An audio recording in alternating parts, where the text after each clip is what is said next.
آیت اللہ شمس الدین اپنی کتاب روزگاران میں استغاثے کا واقعہ بیان کرتے ہیں، عزیزان محترم، بیان کرتے ہیں کہ یزد کے ایک بہت بڑے عالم دین تھے جو کربلا میں رہتے تھے. وہ کہتے ہیں کہ میرا جو ہے وہ ایک رشتہ دار تھا، میرے چچا کا بیٹا شیخ علی، وہ خود یزد کا عالم دین تھا. اس زمانے میں لوگ ٹریول جب کرتے تھے، حج پہ جاتے تھے تو مختلف جگہوں سے ہوتے ہوئے جاتے تھے. تو کہتا ہے وہ یہاں آیا اور ہم نے کربلا سے اس کو خدا حافظ کیا. کافی عرصہ گزر گیا، کاروان واپس نہیں آیا. میں پریشان. جب کاروان واپس آیا تو میں نے کہا کہ وہ کہاں ہے؟ کہا کہ ہم نے وہ آخری دن ایک دن زیارت پہ گیا کعبہ کا طواف کرنے، ہم نے اس کا بہت انتظار کیا، ہم دیکھتے رہے مگر وہ واپس نہیں آیا. ہم سمجھ گئے کہ اسے جو اہل بیت کے دشمن ہیں انہوں نے پکڑ لیا ہوگا اور اس کو قتل کر دیا ہوگا. ہم اس کا سامان لے آئے ہیں اور ہم یزد کی طرف واپس جا رہے ہیں. میں بڑا پریشان.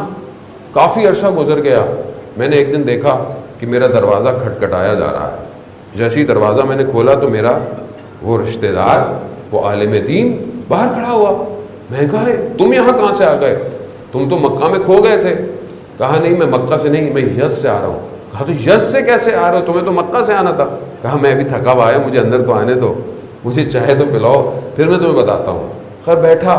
جب وہ تھوڑی تھکاوٹ دور ہوئی تو اس نے بتایا کہ میں آخری طواف کرنے اور حرم میں نماز پڑھنے گیا، واپس آ رہا تھا تو مجھے ایک شخص بڑی بڑی مونچھیں اور داڑھی بھی نہیں ہے مجھے ملا اور کہا کہ شیخ علی تم یزدی؟ کہتا ہاں. کہتا ہے مجھے نہیں پہچانا؟ کہا میں نے نہیں پہچانا. کہا نہیں میں تمہارا جاننے والا ہوں. کہا مجھے زبردستی اپنے گھر لے گیا. میں نے کہا مجھے واپس جانا. کہہ رہا نہیں مجھے کھانا کھلایا، نماز پڑھی.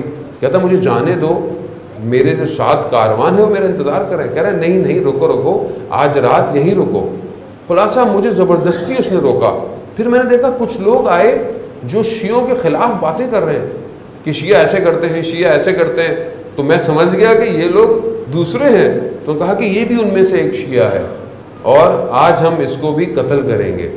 تو اس نے کہا کہ تو اس شخص نے مجھے کہا تم نے مجھے پہچانا نہیں، میں یزد میں تمہارے مدرسے کے برابر میں رہتا تھا، میں دوسرے صوبے کا تھا، لیکن میں نے تقیہ کیا ہوا تھا کہ میں شیعہ نہیں ہوں. تو آج ہم تمہیں بھی قتل کریں گے. اب وہ پلاننگ کرنے لگے مجھے قتل کیسے کریں. تو میں نے انہیں کہا کہ مجھے جانے دو. کہا نہیں آج جانے نہیں دیں گے. تو میں نے اچھا مجھے 2 رکعت نماز پڑھنے دو. کہا کہ پڑھ لو.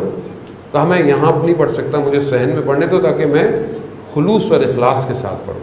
کہا میں نے 2 رکعت نماز استغاثہ حضرت زہرا پڑھی اور سجدے کے اندر 410 دفعہ یا مولاتی یا فاطمہ تو غیثینی، اے میری مولا، اے میری آقا، اے میری سید، بی بی میری مدد کرے.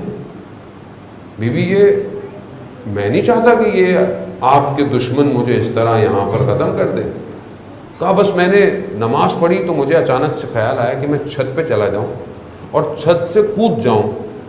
مولا نے میری سن لی تو مولا مجھے اپنے ہاتھوں میں لے لیں گے اور میں گرنے سے بچ جاؤں گا اور میں فرار کروں گا. جیسے ہی میں چھت پر گیا تو مجھے مکہ کے پہاڑ نظر نہیں آئے، کہاں غائب ہو گئے. اچانک سے میں نے دیکھا کہ یہ تو یزد کی پہاڑیاں ہیں. جب میں نے دیکھا تو میں تو اپنے گھر میں کھڑا ہوا ہوں. میں نے کہا میں خواب دیکھ رہا ہوں کہ بیدار ہوں، لیکن میں ویسے ہی اپنے گھر میں دیکھا رات کا وقت ہے، بچے سو رہے ہیں. میں نے اوپر سے چھت کا دروازہ کھٹکھٹایا، بچے گھبرا گئے. کہا کون؟ کہا میں تمہارا والد ہوں. کہا آپ تو مکہ گئے تھے. کہہ رہے دروازہ کھولو میں تمہیں داستان بتاتا ہوں. عزیزان محترم، ایک نماز استغاثہ مکہ سے واپس یزد لے آئی. ایمان چاہیے.